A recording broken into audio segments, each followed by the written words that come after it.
네, 진짜로 원하는 게 뭐야? 라고 돼 있습니다. 네, 이랜드 그룹이 22일 새벽에 랜섬웨어 공격을 받아서 오프라인 점포 절반이 좀 휴업 상태에 좀 들어갔는데 이때 그 공격 주체가 도대체 원하는 게 뭘까? 뭐 이런 분석들이 많아서 키워드를 이렇게 잡아봤습니다. 랜섬웨어 공격을 받았다. 네. 랜섬웨어가 정확히 뭡니까?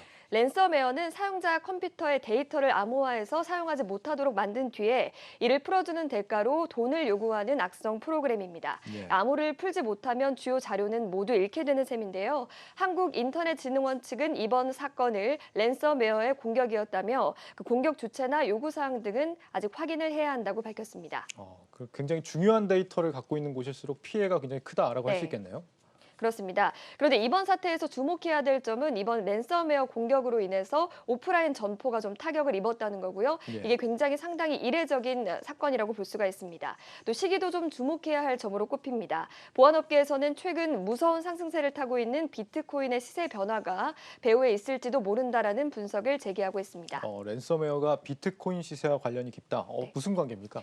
랜섬웨어 공격에서는 사실 거래 기록을 추적하기 어려운 비트코인이나 가상화폐를 그 금전의 대가로 좀 요구하는 경우가 많습니다. 예. 게다가 비트코인의 값은 굉장히 높아졌죠. 지난 22일에는 2,099만 원을 넘으면서 연중 최고가를 기록하기도 했습니다. 한 보안업계 관계자는 2일 비트코인이 2천만 원 선에 거래되는 것만으로도 공격할 이유가 충분하다고 밝히기도 했습니다. 네, 비트코인으로 받으면 추적도 잘 안 되고 네. 가치도 더 높게 받을 수 있으니까 네. 랜섬웨어에 더 많이 활용이 된다 이런 뜻이군요. 네.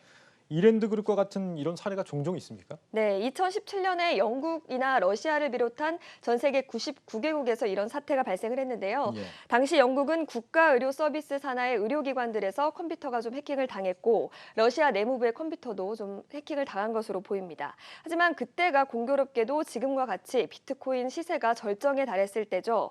컨설팅 업체 메카피에 따르면 지난 2017년 3분기 당시 랜섬웨어 공격은 전년 대비 3배 이상 증가한 것으로 좀 달했습니다. 또 그해 6월에는 국내 한 피해 업체가 해커에게 비트코인을 지불을 하고 데이터를 일부 복구한 사례도 있습니다. 네, 이런 랜섬웨어 피해 노력하면 막을 수 있는 겁니까? 보안업계에서는 랜섬웨어의 타깃이 기존의 개인이었는데 기업으로 좀 옮겨간 만큼 각별한 주의가 필요하다고 당부했습니다. 예. 한 관계자는 백신 프로그램을 최신으로 유지한다고 하더라도 백신을 우회하는 기술들을 랜섬웨어 공격자들은 갖추고 있기 때문에 현실적으로 100%이 공격을 막을 수는 없다라고 밝혔습니다. 그러면은 요구한 대로 돈을 줄 수밖에 없다 이런 뜻입니까? 이럴 때 전문가들은 부안해동하지 말고 송금을 하지 않는 것이 좋다라고 밝혔습니다. 예. 한 보안업계 관계자는 기업이 공격에 대한 대가로 비트코인을 지급한다고 하더라도 데이터를 모두 다 복구할 가능성은 희박하다라고 밝히기도 했는데요.